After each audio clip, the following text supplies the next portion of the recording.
Isaya na 5:10 totwala nga nyirwa kusaga ebiralo jagende bajja kugamba ebigambo bingi twebaza mukama yatuwa abasawo n'abawa amagezi era bye bakola Katonda yabyendo osinga nga awonya abasawo nabo bakimanyisi bawonya n'olwo ebintu nga bituuka ngo olina okunoonya mukama omukazi ali mu Makko essula 5 yanoonya okuwonyezebwa mu basawo n'awaayo byonna bye yali alina n'atawona naye n'agamba nga mwe mpulidde ebigambo bya Yesu kangende eri Yesu ekikulukuto ne kiwona nga tawadde wadde 10 noonya zikuleeta noonya zikuzzayo leeta embeerayo mukama agenda gikolako sina kyamaanyi kyensobola kukugamba kisukkaawo kimu kyokka kyensobola okukugamba nti Bujjingo agenda okuyimira okusaba naawe si ye Bujjingo wa 31st Bujjingo wa 31st yali akkiriza Katonda Bujjingo wa kakati yakwata ku Katonda okukkiriza n'okukwatako ndooza byanjawulo ebiri byanjawulo bakati omuntu ali eri akulaba obulabi ali teyenkananza afuna chance n'ekukwatako era wali ali eyo atulaba era nga akkiriza era nga nzikiririzaamu naye nga yeegomba y'akantu kamu abeere wano wootudde kituufu nze bwe ntuulaawo basi ne bwe ntuula tagamba nti mukwateko bankwateko wabula bwe ntuulaawo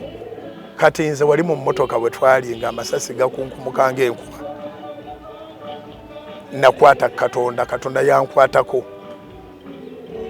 yankwatako kubanga siri sayizi ntono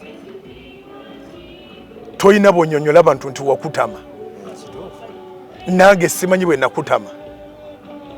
ate amasasi tebageewoma si kapiira kano kemuzanya akatepo kaberanga katepo kaberanga kakyako kebakasuka omuntu n'akutama ne kayita waggulu kyewoma kwepena Susan Makula tali walali wano kumpi yatudde mu maaso gaffe wano Susan Makula akituweereza kyakwepena amasasi si kintu kyakwepena toga nti nkutamye si kintu kyakwepena so Katonda yankwatako nampetaaweta yamanyi bwe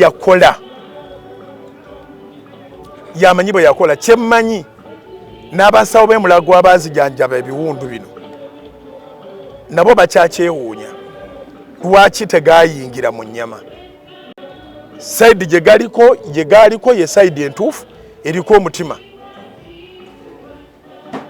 bwe gayita eno gakuba ensingo gakuba omutima gakuba ensigo gakuba buli kimu gakuba obulago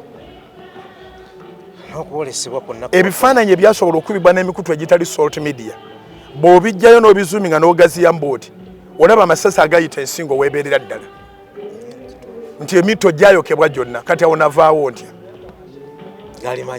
Daniel ono avudde mu bunnya bw'empologoma si ye Daniel oli gwe baasuulayo babiri baawukana ono yagenzeyo mukkiriza ate ono yavuddeyo yalabye Katonda gw'abadde akkiriza bulijjo Katonda alabikira mu binene byabeera akoze aba yambaziddwa n'amaanyi ag'enjawulo butereevu